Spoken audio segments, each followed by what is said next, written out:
Welcome to week 3 of season 1, 2025 at Texas Motorspeedway. This is your P1 broadcasting track guide, and I'm Klendy, here to teach you a few tips and tricks to get around this 1.5 mile superspeedway.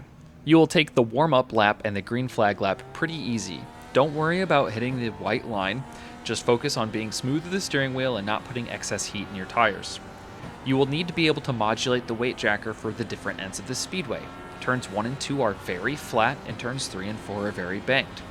3 and 4 like to rotate the car onto the apron, and turns 1 and 2 like to push you up to the wall. You'll want to have positive weight jacker from 5 to 8 in turns 1 and 2, and negative weight jacker from 5 to 8 in turns 3 and 4. What I like to do is have it bound to my keyboard arrows left and right. Position your change tool over the weight jacker and just hold the left key down to go down and the right key to go up. This will allow you to modulate your weight jacker pretty quickly to be able to handle both ends of the speedway. For your white flag lap, which will be your fast lap, enter on the wall out of the tri-oval and aim for the white line in turns 1 and 2. It will be difficult to hit it all the way around, so try to just kiss it at the apex and hug it for as long as you can. If you enter on the white line, you'll probably push up and lose about 0.2 of a second. On the back stretch, make sure to get that positive weight jacker out of the car, reducing it to -5 or -8, and avoid the apron through turns 3 and 4.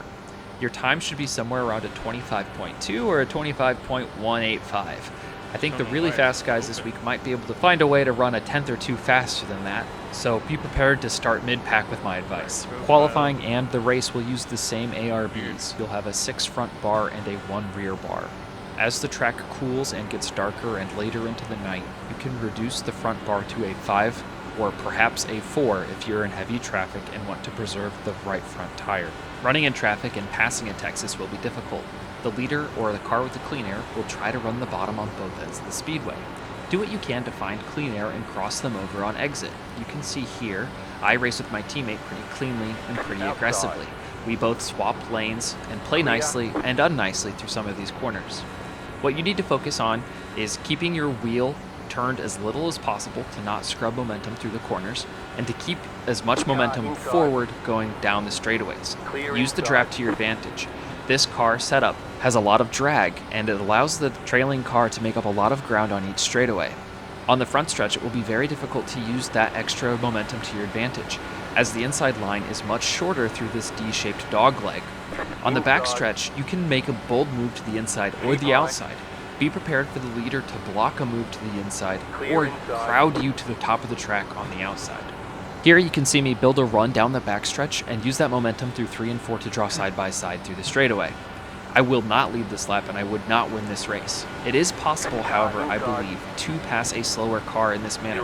If they're having difficulties exiting turn 4 or holding the bottom in turns 3 and 4, use this type of move to your advantage.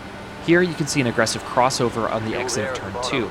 This is another good way to pass the leader or work your way through traffic. Just be prepared to deal with massive understeer when you get to turn 3 when the car in front of you may be in the low line as well.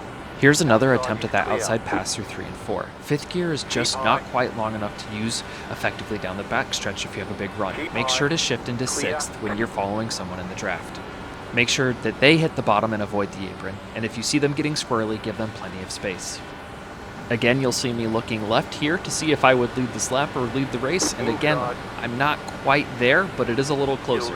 With a little bit of extra practice and against an opponent not as good as my teammate, you may be able to make this pass stick. When pitting, look for the No Limits Texas sign in turns 3 and 4. This is where I lift and I begin braking gently to avoid locking the tires.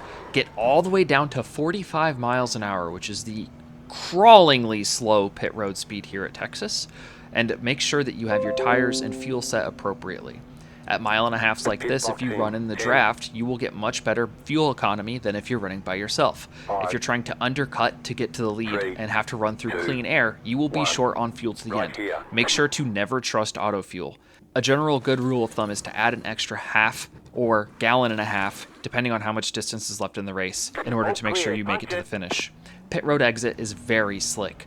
Make sure that you dial in negative weight jacker for 1 and 2 here, and you do not try to go full throttle. You will spin the car, you will crash, and you will end your race.